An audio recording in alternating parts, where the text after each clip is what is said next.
সুন্দরবনের গহীন জঙ্গলে মৃত্যুর মুখ থেকে ফিরে আসা এক তরুণ মাসুম মোল্লা ২০০৭ সালে বাবা ও ভাইকে নিয়ে মাছ ধরতে গিয়ে বাঘের মুখোমুখি হন তিনি।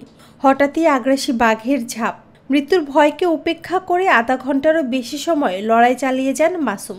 অবশেষে বাবা ও ভাইয়ের প্রতিরোধের মুখে বাঘটি পালিয়ে যায়।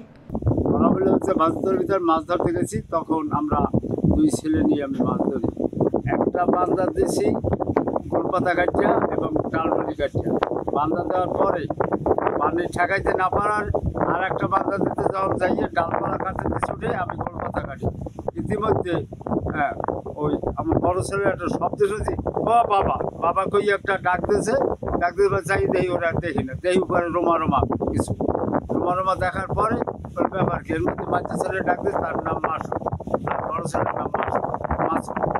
এখন রোমা দেখে যাই, তখন ব্যাপার কি, এর মধ্যে আমার মাঝের ছেলে খুব সাহসী, রাতে দাহান ছিল, ওই দাওটা ছিটে পড়িয়ে গেছে। ওই দাওটা নিয়ে ওই বাঘের এখন কোন জায়গাতে আঘাত করছে দেখলাম, তো একটু পরে হঠাৎ করে লাফ দিয়া উঠে গেল বাঘ। চলে যাওয়ার পরে এরপরে যাইয়া ওরে দেয়।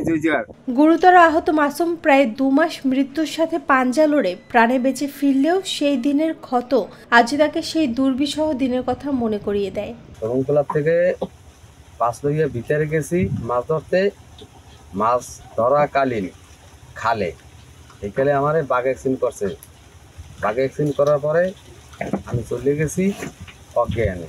আমার বাপ ভাই আমার সারাই নিয়ে এসে কোনোরকম, তারপরে ওই অবস্থায় আমি এখানে পারমিট জমা দিয়া কোনোরকম আমার অপার মানুষে আমার লই গেছে গান্দা হাসপাতালে, ধ্যান দেয়া ফেরত দিয়েছে, লই গেছে ২৮০ বেডে। কিন্তু বাঘের মুখ থেকে ফিরে আসা এই নায়কের জীবন আজ চলছে চরম অভাবে। নদীর পানি উঠোন ছুঁয়ে যাচ্ছে, রান্নাঘরের এক পাশ নদীতে বিলীন। শারীরিক অক্ষমতার কারণে ভারী কাজও করতে পারে না। পড়াশোনা বন্ধ হয়েছে বড় ছেলের। পরিবারে অভাবের চাপে দিন কাটছে অনিশ্চয়তায়। এলাকায় ৩ মাস মাছ ধরা বন্ধ থাকায় প্রতিবেশীদেরও সাহায্য করার সামর্থ্য নেই।